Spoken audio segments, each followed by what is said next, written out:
We tried the Xtreme dog fence brand underground dog fence system, and I'm here to tell you how it went. Spoiler alert, it's not all good. A couple years ago, our family moved to a bigger property in Tennessee. We have about 8 acres, and since we had more room, we decided to let our kids get some dogs. So we got some cute little red bone hound puppies. They were real good pups, they were training good, but they are hound dogs, so they were a little rambunctious. They were wandering off on a neighbor's property some. We didn't want them penned up all the time, but we wanted to keep them a little closer to home, so we decided to try an underground fence system. After doing a lot of research and shopping, we ended up deciding on an underground system from the Xtreme Dog Fence Company. We purchased it through Amazon. Because of the size of our property, we got the bundle deal with the 2 different collars for both of our dogs and the 1,500 feet of fence line. Here are pros of this system. Overall, the things that are great about an underground system is that it is underground. It's hidden, you don't have to put up a huge fence, it's not an eyesore, doesn't block your view, so essentially it looks great. On this company specifically, I would say they had very good customer service. Anytime we called, they were very nice, they were always quick to answer the phone to get us to a representative. We had, I think, one case where we had one of the collars had gone missing. One of our dogs completely lost his collar. We couldn't find it anywhere. They gave us a complete replacement free. I think they always give you 1 free replacement. They also were very kind when we decided to do an upgrade. As I'll talk about more in a minute, we had some issues with the shock not being strong enough, so we had to upgrade to more of the Xtreme dog size with a stronger voltage amount. And I think there was a little bit of a fee tagged on, but it wasn't much. Again, they were very helpful in all this and shipping things back and forth, and we were very happy with their customer service. All right, here's the bigger part of this video, and it is the cons. First off, the install of this for a big property was a huge pain. We decided to fence in 1,500 feet of wire, but we went a little bit under that. So it was a big area. So trying to figure out how to do all that, coil it. We have very hard clay for our dirt. So we first started off thinking we were just gonna do a little trench. You aren't really supposed to overbury it or it will not work as well. So we were trying to not go too deep.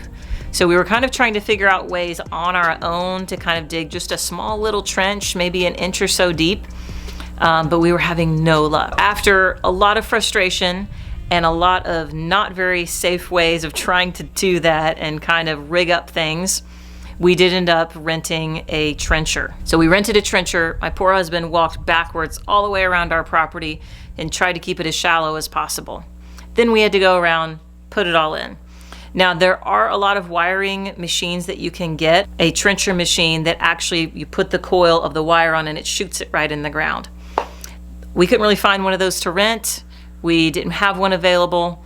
And honestly, we decided to uncoil and lay it all out before we did that. So that was definitely on us. But overall, it was kind of a nightmare just trying to figure out how to get that much wire around in a big property. Number 2 problem we had was that it just ended up not working for us. After it ended up being just a really hard process to install and get it working correctly, we did get our dogs trained a little bit on it. They did not like it at first. They wouldn't go near it. We tried to do all the training techniques and walk them around the fence.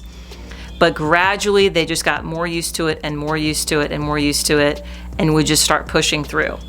Like I mentioned before, we ended up upgrading and getting a stronger collar. We were on the highest voltage level and the highest collar that they provided, and they were just running through it when they wanted to go do something or they saw a deer, they would just take off. Partially, this could be due to their breed. They're hound dogs, they're made to hunt, they don't want to be restricted. Partially, this could be because we did not train them when they were little pups.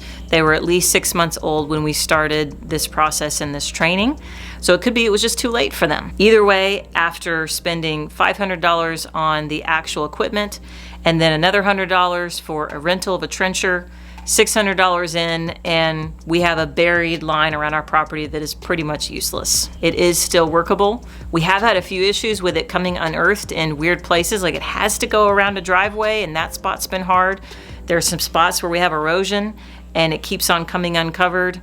So I don't even know if we'd be able to use it again, but it's been very frustrating for us because we've invested a lot of time and a lot of money in it, and it just has not worked. Now, I'm not necessarily downing this specific brand or company, but I want you to have a few takeaways if you're thinking about doing this underground dog fence, especially for a larger property. Do some research on your dog breed, as well as think about when you want to get started. It may not be worth it to try it when they're older. I think these systems are better for a smaller yard or a smaller property. In our case, some type of a tracker might work better. A lot of people do that. That way, if your dog is off property, you can at least know where they're at, where they're spending their time. We have decided we've done a physical fence. We're going to do a later video on that. We keep them in at night, or if we're out of town or we're gone for lengths of time and we're worried about them wandering off more, we do that, and it just helps us to know that they're around and not getting into trouble. I hope this is helping some of you who might be questioning this direction.